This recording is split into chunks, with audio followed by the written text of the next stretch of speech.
Take a look at this skid loader right here, guys. This is the last time it's gonna look this clean again.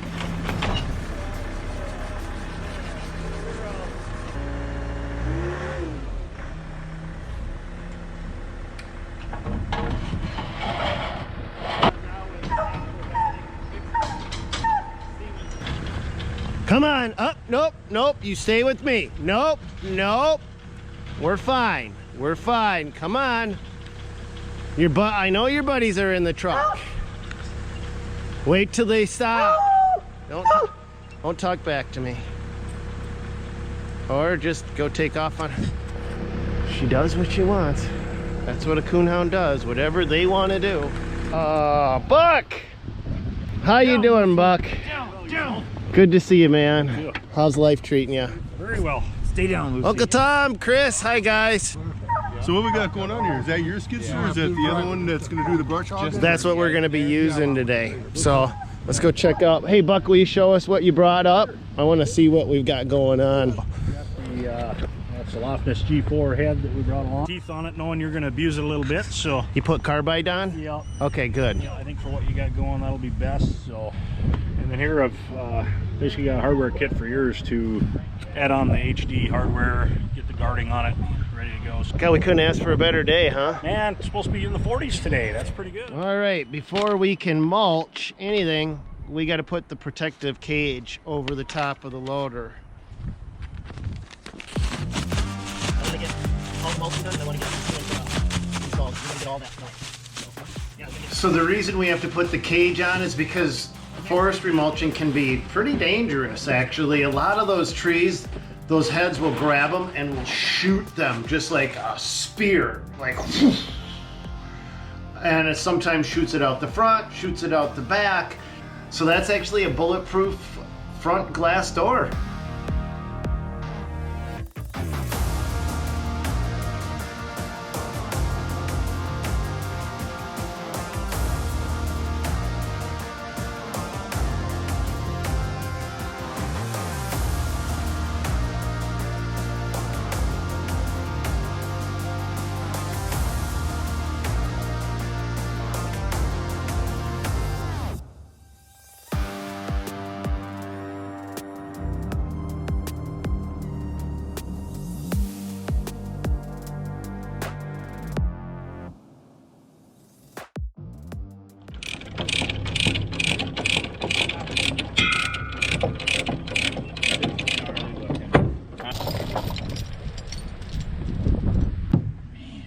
You're gonna find all sorts of fun stuff. Whatever's out in that field, there's gonna be all sorts of fun stuff. I just don't.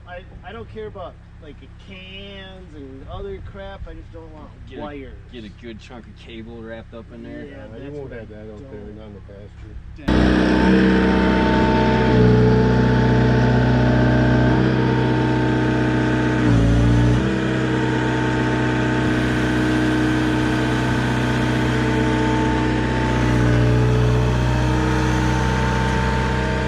So if you look close, you see those two bars up front. Really what those are is if you go into a big tree, those two bars are meant to catch the tree from falling back on top of you. So you can kind of catch them and guide the tree where you want to go.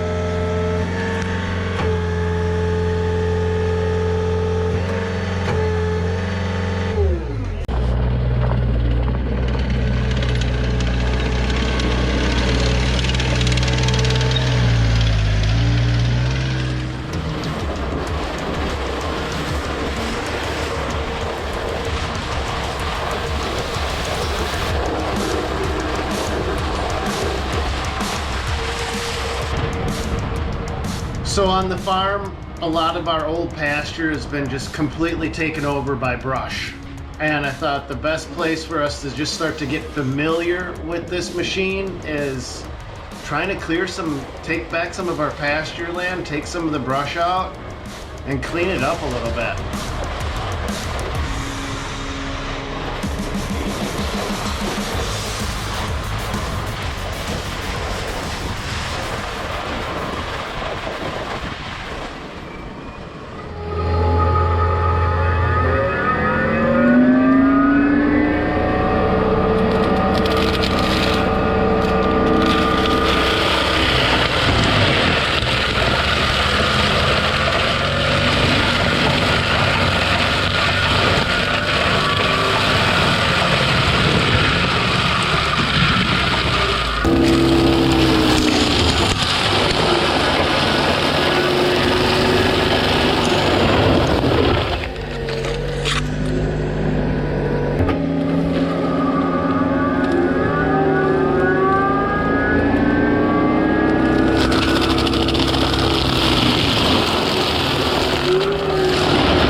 So we've got a lot of just nuisance brush. And I'm trying to figure out, is it better, faster to go top down or to mow it like a lawnmower?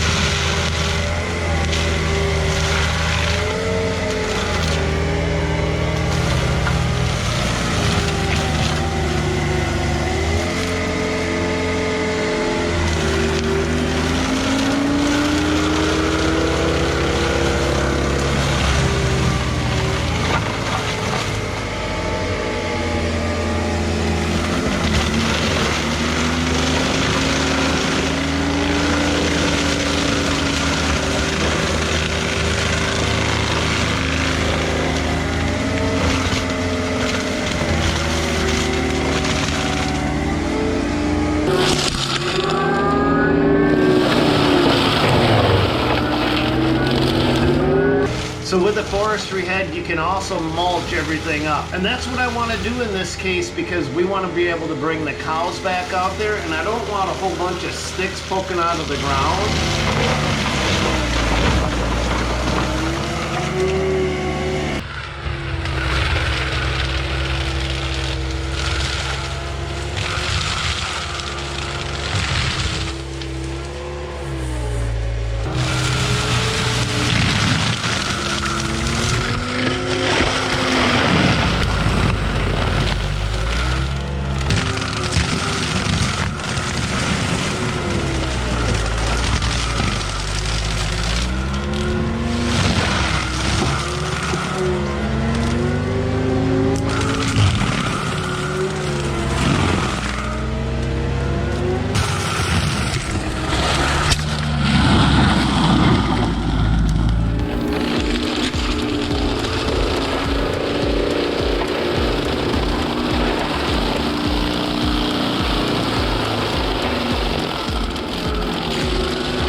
Found out my uncle dug a hole in the swamp and he never filled it in, but it kind of slewed in, meaning all of the ground just kind of turned into mush and quicksand around it.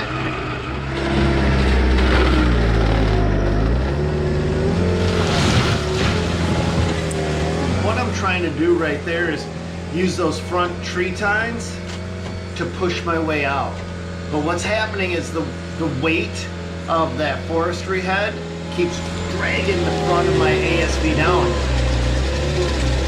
might have got her stuck. Uh-oh. There we go. There we go.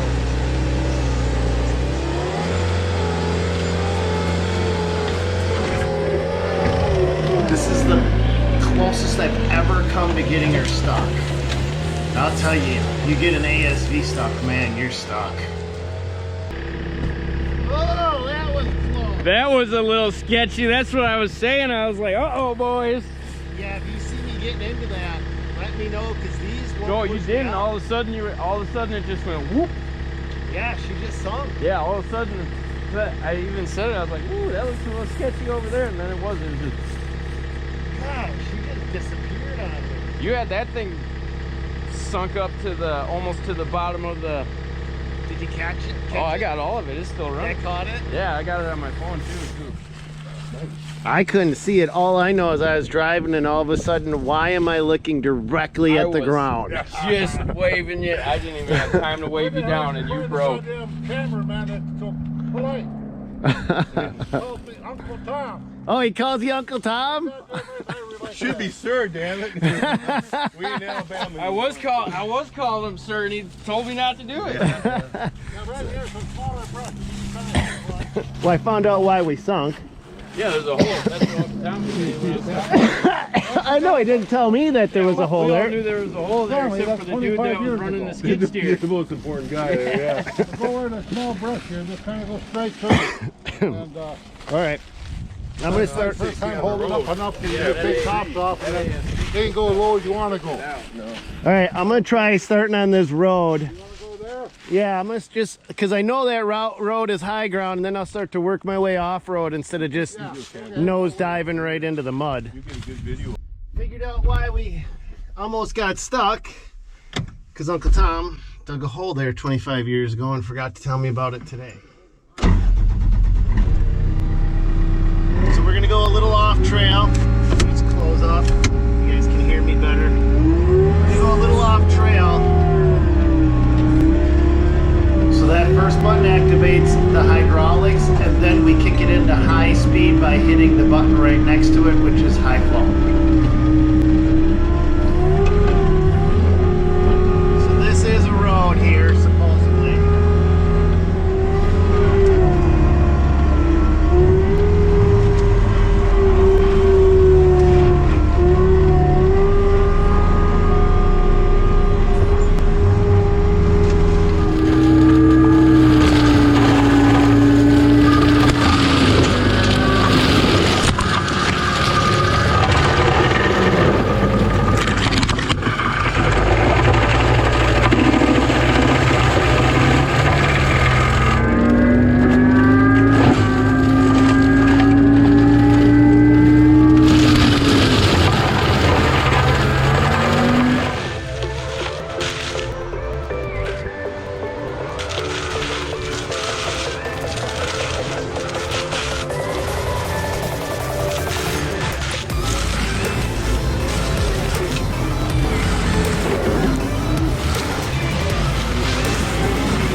Alright boys, yeah, I made a trick for you. We're gonna make this baby disappear.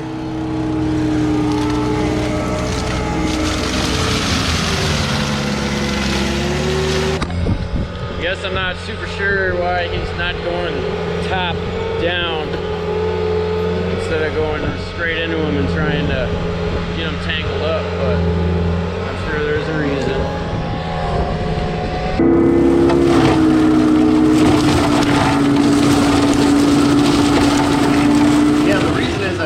figure out the fastest way to go through all of this brush without top downing all of it. I was hoping it was gonna pop and I could just go through it, but that didn't work out so well. If it was a little colder, I think it would have worked better because it would have been more brittle. This stuff just turned into this real grabby material, which if you went too fast, got stuck in the head.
Yeah, if this brush had been a little colder or a little drier, I would have been able to mow through it faster, I think.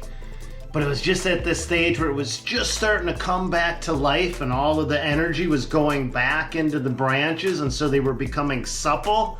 And so they were starting to twist and bind instead of shattering.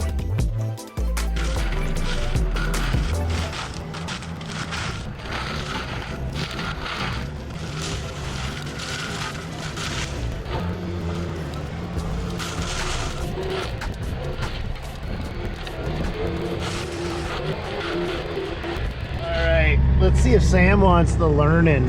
Hey, you want to try this out? I figure if we can just clear this area right here, then we've got a straight line and we got that much more pasture cleared out. Crash course. You throttle it all the way up. Then you've got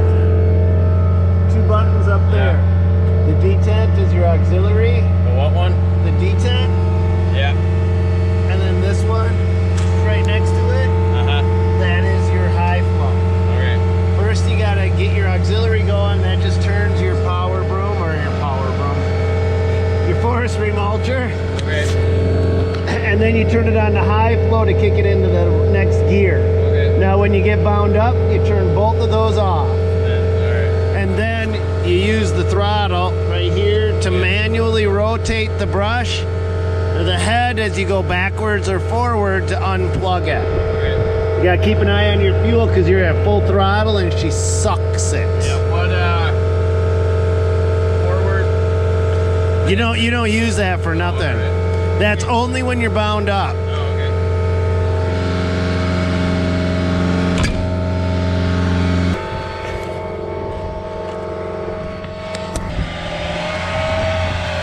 Sam's giving her a go. Nice.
You guys, well, let's check out what we've gotten done so far. Just in the first few hours, we were able to clear this much pasture out. We've still got to go through and really mulch it in. We haven't done that yet, but at least we can see what we're working with, right? Tomorrow's gonna be a new day. Today was the let's get familiar with your forestry mulcher day. Tomorrow is going to be, let's take it into the deep woods and see what it really can do. And then the next day, hopefully we'll have enough time playing with it that I feel comfortable enough that I can take it up against my cabin, and we'll see how the forestry mulcher does against the cabin. So that's our video for today, guys. I want to thank you guys for riding along with us, learning as we went. Sam is having too much fun. All right, you guys, we'll catch you on another one. God bless you guys. Catch you later. All right, guys, well, Stan left me out here all by my lonesome, so we're just gonna keep on clear until it gets dark, and maybe a little bit after that. We got lights, I don't know, let's see. He finally came in at 10:30 that night, but he wasn't by himself because both Alex and Zach ended up walking out to the pasture and hanging out with him and watching him as he was cutting brush. And then all three of them spent the whole night out there just cutting brush, having fun, and doing what they do.